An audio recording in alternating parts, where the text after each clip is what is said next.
গুরুদেব, অনেকেই বলে হিন্দু ধর্মে ৩৩ কোটি দেবতা আছে। সত্যিই কি এত দেবতা? খুব সুন্দর প্রশ্ন করেছো বৎস।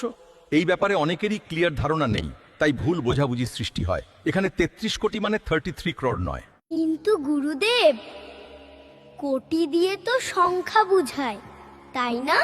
সাধারণ বাংলায় তাই বুঝায়, কিন্তু সংস্কৃত ভাষায় কোটি শব্দের আরেকটি অর্থ আছে, তা হলো প্রকার বা শ্রেণী।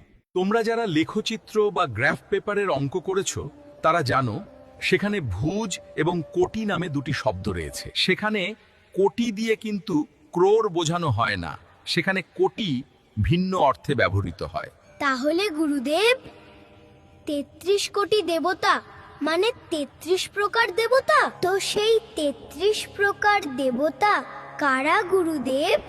শোনো, বৈদিক শাস্ত্র অনুযায়ী 12 জন আদিত্য, 8 জন বসু, 11 জন রুদ্র ও 2 জন অশ্বিনী কুমার। এই মোট 33 জন দেবতাই 33 কোটি দেবতা।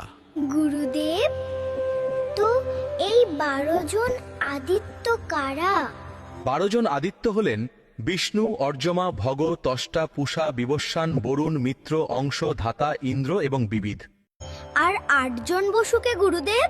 8 জন বসু হলেন ধর বা পৃথিবী, অনল বা অগ্নি, অনিল বা বায়ু, আপ বা জল, প্রত্যুষ, সোম, ধ্রুব ও প্রভাস।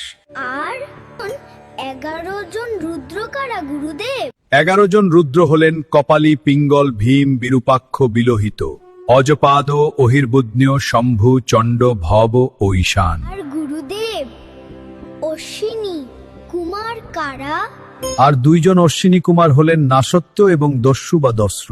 শোনো হিন্দুরা, তোমরা তোমাদের ধর্ম প্রপারলি স্টাডি না করলে মতলববাজেরা তোমাদের বিভ্রান্ত করবেই।